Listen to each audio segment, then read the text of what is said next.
الرجيم بسم الله الرحمن الرحيم والتين والزيتون وطور سينين وهذا البلد الأمين لقد خلقنا الإنسان في أحسن تقويم ثم رددناه أسفل سافلين إلا الذين آمنوا وعملوا الصالحات فلهم أجر غير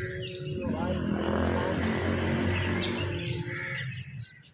فما يكذبك بعد بالدين أليس الله بأحكم الحاكمين